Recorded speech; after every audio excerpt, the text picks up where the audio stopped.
Hi everyone, my name is Peyton Thomas and I'm one of the county extension agents here in Wilbarger County.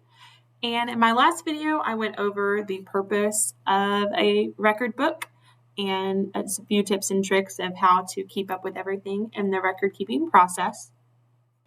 In this video, I'm going to be going over the second portion of the record book, which is the 4-H story and photo portfolio.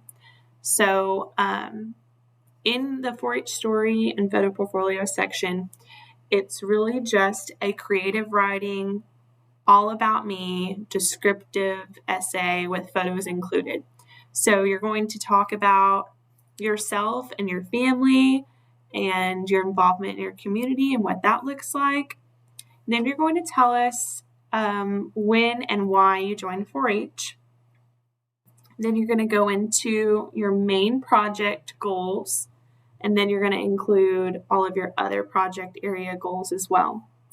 Then you're going to talk about how 4-H has made you a better leader and tell us about all of your leadership activities.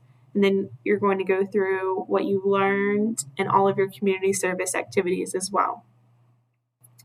How has being a 4-H member helped you set goals, include those goals specifically? And how has it developed interest in different activities, as well as how has it shaped your future goals and what your career might look like now that you are a part of 4-H. So the story is written text with a minimum of 10-point font, double spaced, and the text and the photos may be incorporated together or separately. Say you just write the story and then include the photos.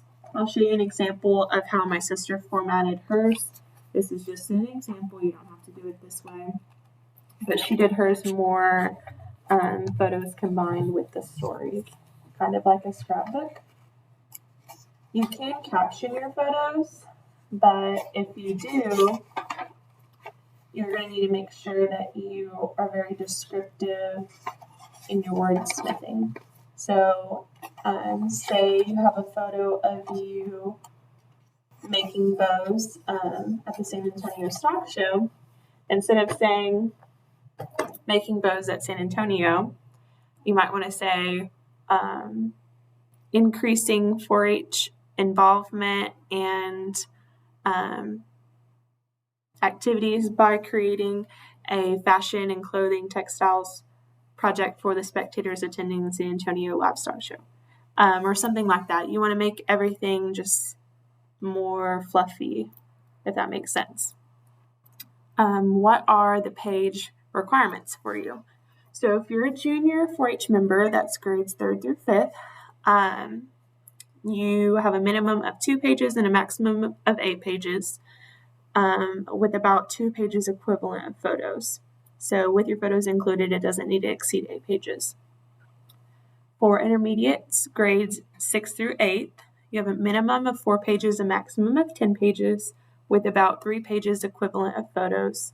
When combined, your written story and photos should not exceed 10 pages. For seniors, grade 9th through 12th,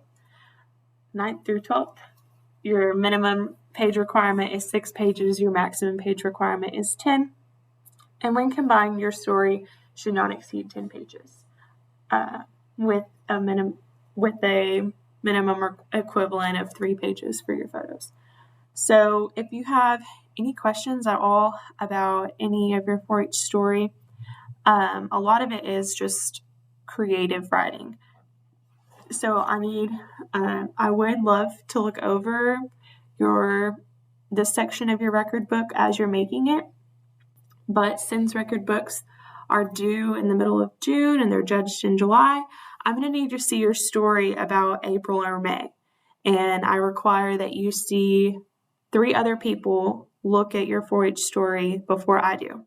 So that way they can kind of help catch some mistakes, and I'm helping you with more, adding more meat or more fluff or whatever is needed there. So 3 people need to see it before I do.